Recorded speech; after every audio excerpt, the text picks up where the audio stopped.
लखनऊ की बात करते हैं, जहां पर सूत्रों के हवाले से बड़ी खबर यह है कि आतंकी अब्दुल तलहा की यूपी में छिपे होने की संभावना है। एटीएस एनआईए ने संभावित ठिकानों पर दबिश देनी शुरू कर दी है। अलकायदा मुजाहिदीन से जुड़ा यह आतंकी अब्दुल तलहा है। अब्दुल तलहा के यूपी में छिपे होने की संभावनाएं नजर आ रही है। इसी को देखते हुए सुरक्षा एजेंसियां उसके सभी संभावित ठिकानों पर दबिश दे रही है। इन संगठनों के 3 प्रमुख पदाधिकारी पहले से एनआईए की गिरफ्त में है। बांग्लादेशी मूल का तलहा अवैध घुसपैठ करके भारत आया है। वहीं भोपाल में यूएपीए के तहत दर्ज एनआईए के मुकदमे में भी वांछित है। इसके अलावा वो एटीएस के लखनऊ थाने में यूएपीए के तहत दर्ज एक मुकदमे में भी वांछित है। दोनों सुरक्षा एजेंसियों से शीर्ष स्तर पर काम आतंकी मानती हैं। इससे पहले वो यूपी के सहारनपुर और उत्तराखंड के हरिद्वार में अपनी पहचान छिपा कर रह चुका है। तो आतंकी अब्दुल तलहा की तलाश फिलहाल चल रही है। एटीएस एनआईए ने संभावित ठिकानों पर दबिश देनी भी शुरू कर दी है। अजीत इस वक्त हमारे साथ ज्यादा जानकारी के साथ जुड़ चुके हैं। अजीत, एटीएस एनआईए अपना काम कर रही है, आतंकी अब्दुल तलहा की तलाश शुरू हो चुकी है।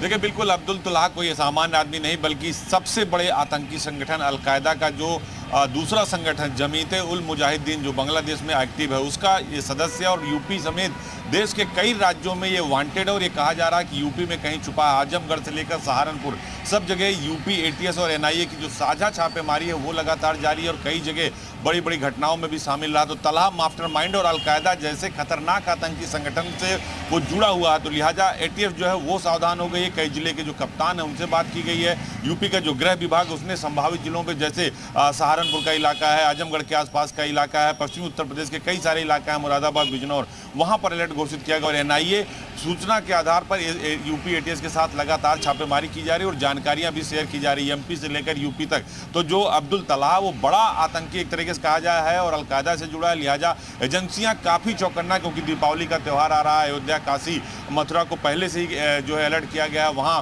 देखिए पीएफआई के सदस्यों ने साजिश रची थी, वहां धमाके करने की कोशिश की थी, जिसमें पूरे देश में छापेमारी की गई और 200 से अधिक लोगों की गिरफ्तारी की गई और उसके बाद पीएफआई को बैन कर दिया गया। तो अब्दुल तलहा जैसे लगभग 8 से 10 लोग हैं जिनकी तलाश यूपी एटीएस और एनआईए लगातार कर रहे हैं और यूपी के अलग अलग ठिकानों पर छापेमारी भी की जा रही है। शिल्पा।